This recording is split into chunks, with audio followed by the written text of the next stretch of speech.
ভারতবর্ষে যদি সংবিধান থাকতো তাহলে একটা পুলিশের বাপের 14 গোষ্ঠীর ক্ষমতা আছে যে ভারতবর্ষের প্রকৃত নাগরিক যারা 200, 300, 400, 500 বছর ধরে বাস করছে তাদেরকে পুশব্যাক করে বেনাগরিক করে এবার ওপরে তাদেরকে ফেলে দেওয়া হচ্ছে।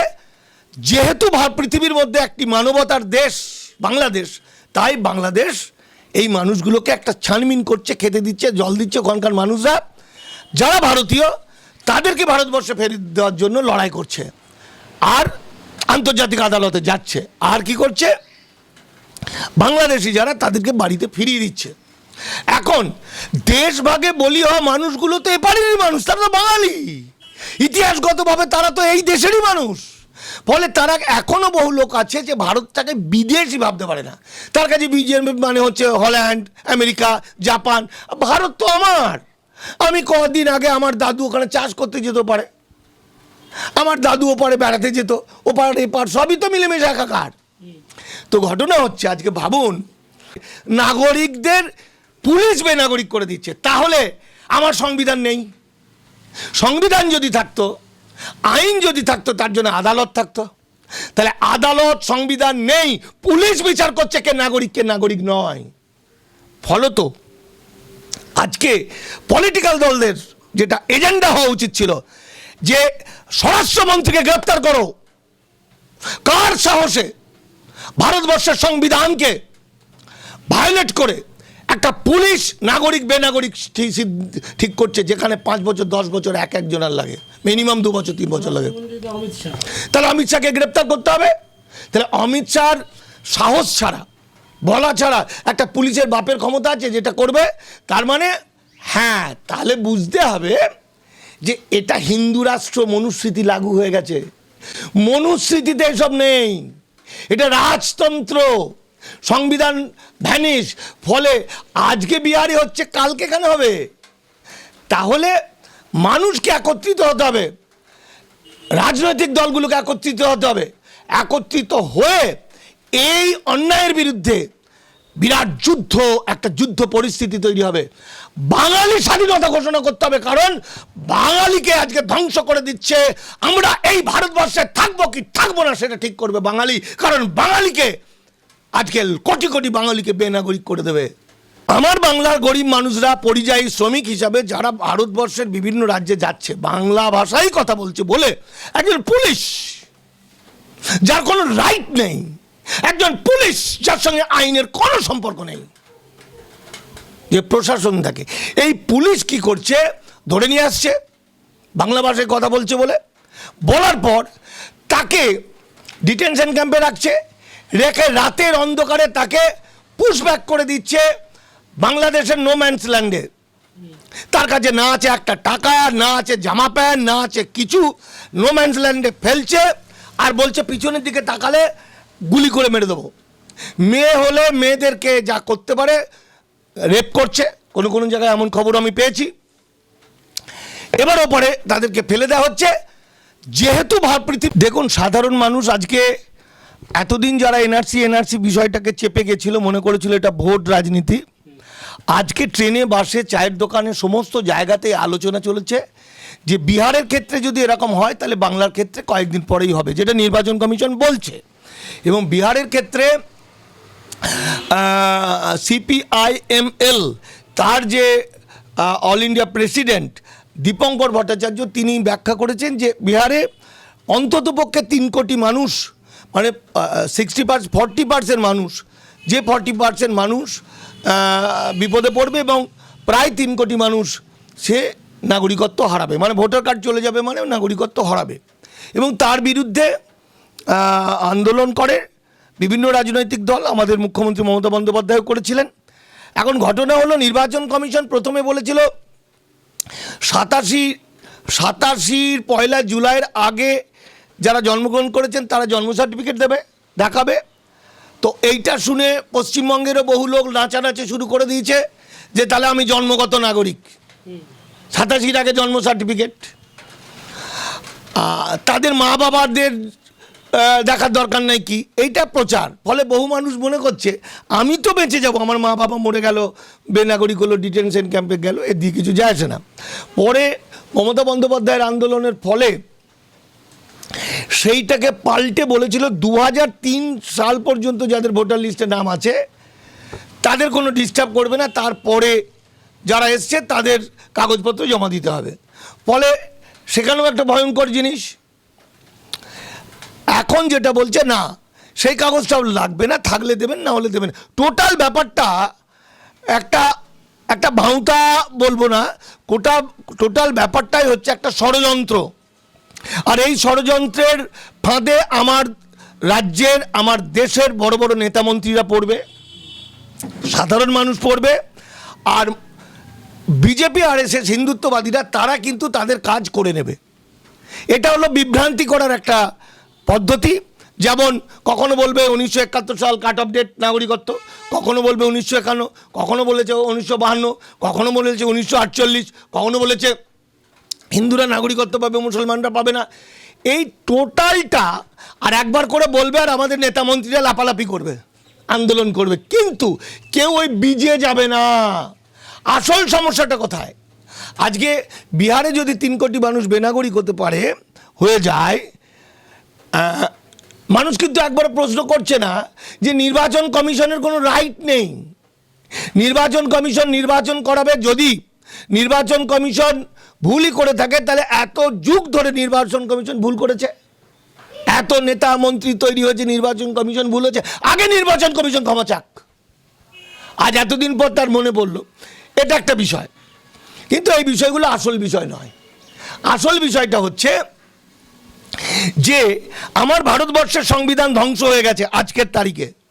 তুমি লাইন করবে যে সংবিধান ধ্বংস, সংবিধান বাতিল, চালু হয়ে গেছে মনুস্মৃতি। কেন?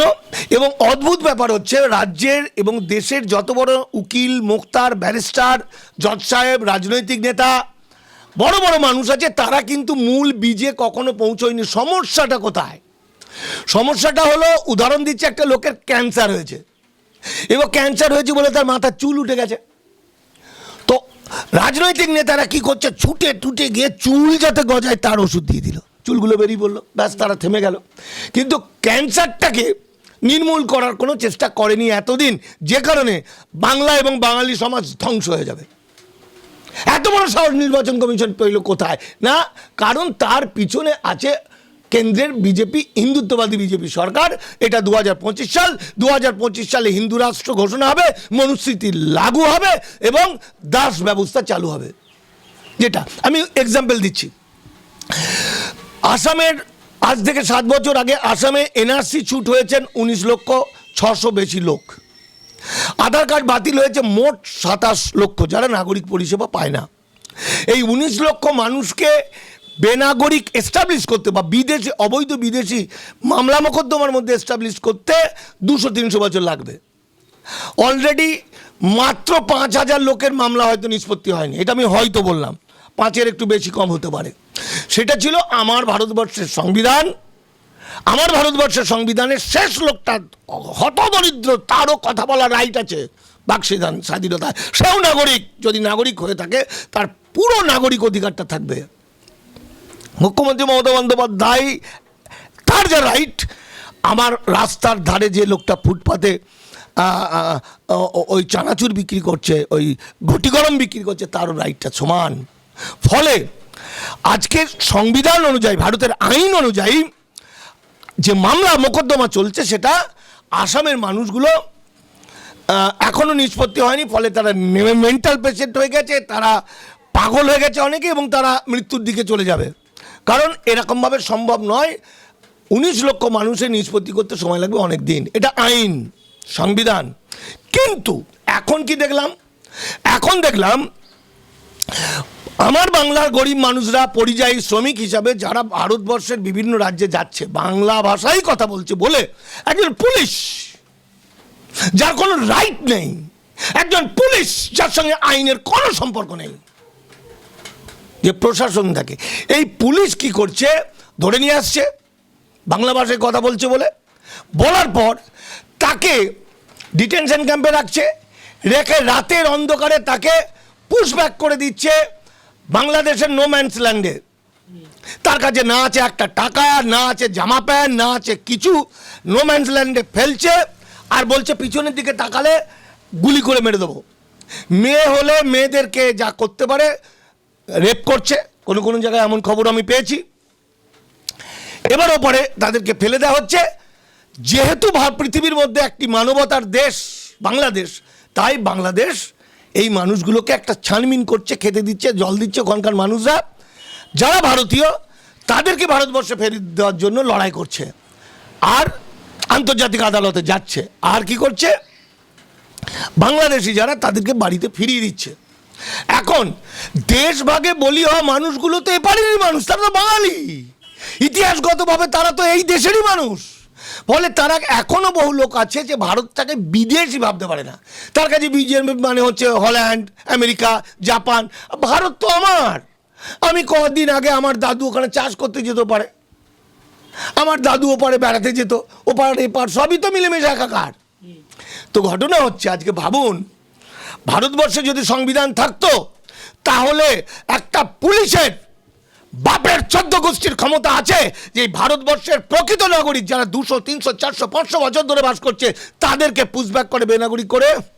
আমি এটি হরিদাস পাল মানিক ফকির, এই কদিন ধরে আমার এটাই কাজ, এদেরকে উদ্ধার করা। আমি ফোন করছি সামিরুলকে, রাজ্যসভার এমপি তৃণমূলের, আর সারা দিন রাত চলে গেছে, এই ঘুম নেই শুধু এই লোকগুলোকে বাঁচাতে। মমতা ব্যানার্জি মুখ্যমন্ত্রী সে চেষ্টা করছে, কেন চেষ্টা করবে? সে চেষ্টা করছে। এই কয়েকদিন আগে আমি 8 জনকে উদ্ধার করা হলো, তাদের পুশব্যাক হওয়ার ঠিক আগের মুহূর্তে। তার মধ্যে একজন হচ্ছে সুব্রত জানা। এই সুব্রত জানার বংশ পরম্পরায় যুগ যুগ ধরে মেদিনীপুরের লোক।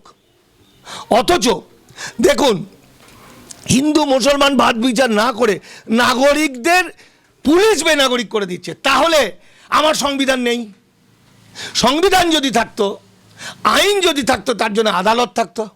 তাহলে আদালত, সংবিধান নেই, পুলিশ বিচার করছে কে নাগরিক কে নাগরিক নয়। ফলত আজকে পলিটিক্যাল দলদের যেটা এজেন্ডা হওয়া উচিত ছিল যে স্বরাষ্ট্রমন্ত্রীকে গ্রেপ্তার করো। কার সাহসে ভারতবর্ষের সংবিধানকে ভায়োলেট করে একটা পুলিশ নাগরিক বেনাগরিক ঠিক করছে, যেখানে 5 বছর 10 বছর একজনের লাগে, মিনিমাম 2 বছর 3 বছর লাগে। তাহলে অমিত শাহকে গ্রেপ্তার করতে হবে। তাহলে অমিত শাহর সাহস ছাড়া, বলা ছাড়া একটা পুলিশের বাপের ক্ষমতা আছে যেটা করবে। তার মানে হ্যাঁ, তাহলে বুঝতে হবে যে এটা হিন্দু রাষ্ট্র মনুস্মৃতি লাগু হয়ে গেছে।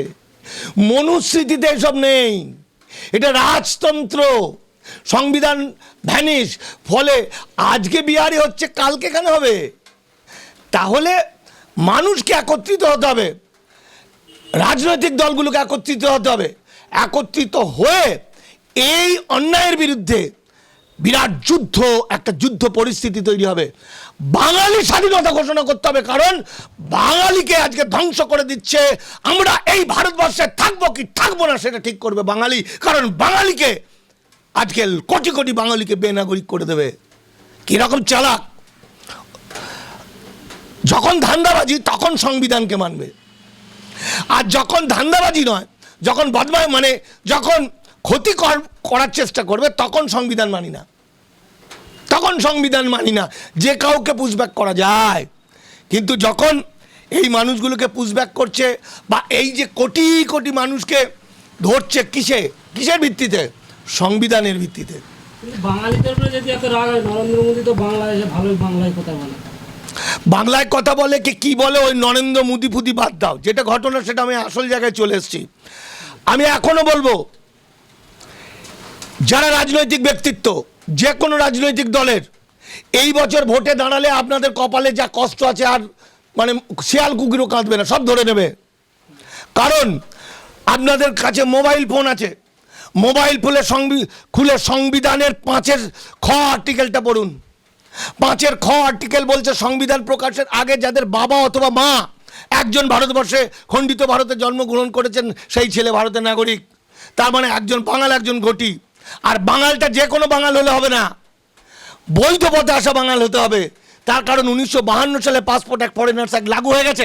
1950 সালে আসাম ইম্পালশন অ্যাক্ট 1950 আরম্ভ হয়ে গেছে।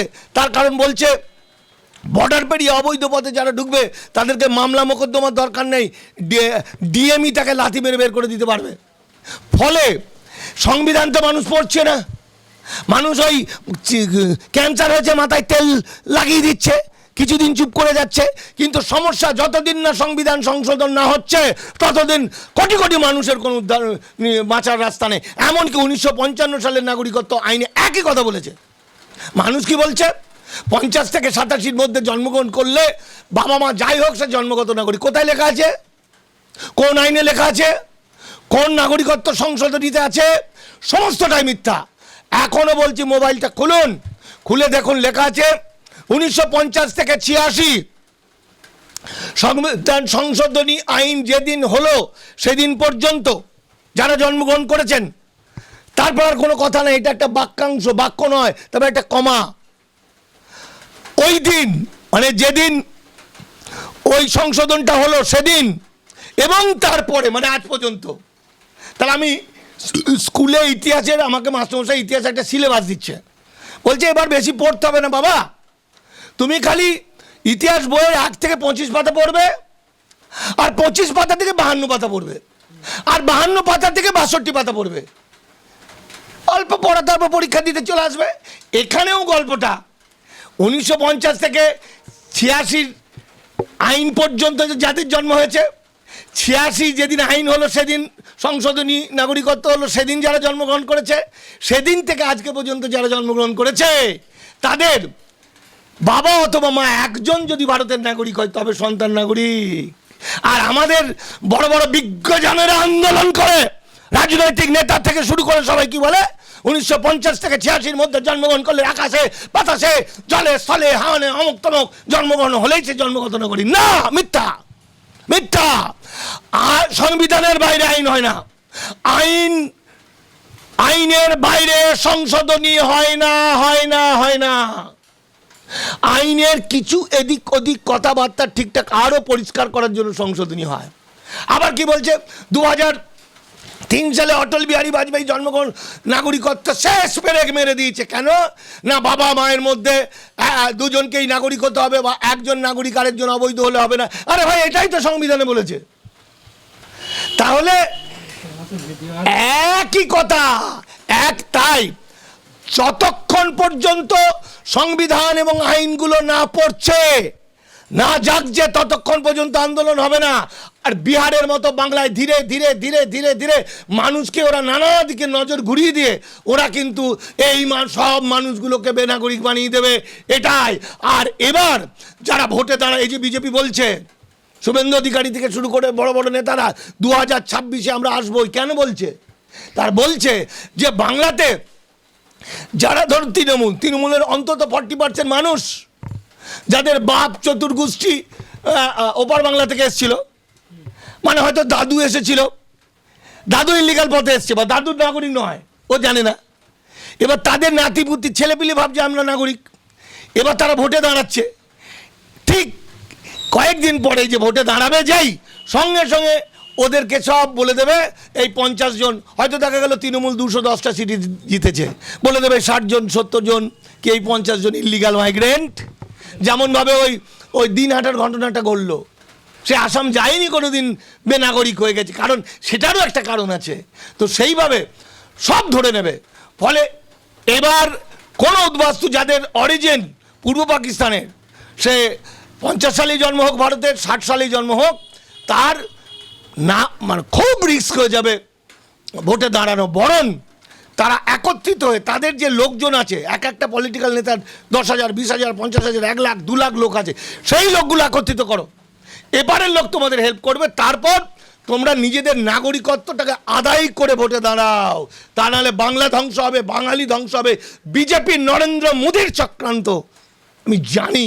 অমিত শাহের মতো ডেঞ্জারাস, হিটলারের মানে কি বলবো, 10টা হিটলার মিলে একটা হবে।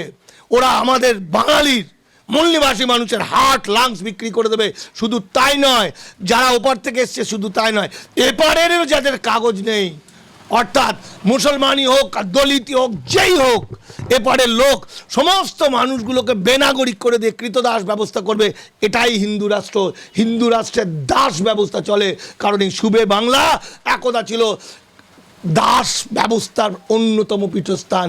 তাই বারবার বলছি, ওই বিহারে কি হলো, অমুক কি হলো, তমুক কি হলো, ওগুলো দেখো, ওগুলোর বিরুদ্ধে আন্দোলন করো, কোনো আপত্তি নেই, কিন্তু মূল তোমার সংবিধান দেখো, আইন দেখো, দেখে পাড়ায় পাড়ায় টিম তৈরি করো, একত্রিত হোক, সমস্ত পলিটিক্যাল দল পল সব এক হয়ে যাও, এক হয়ে গিয়ে বাংলা এবং বাঙালিকে রক্ষা করো। তারপরও যদি বিজেপি সরকার বাংলার উপর আক্রমণ করে, তাহলে আমরা বাংলাকে কি করব? বাংলা, আমরা ভারতবর্ষে, এই তথাকথিত ভারতবর্ষে আমরা থাকবো কি থাকবো না, সেটা বাঙালি ঠিক করবে, বাংলার মানুষ ঠিক করবে। কারণ বাংলার জয় হবেই, বাঙালির জয় হবেই।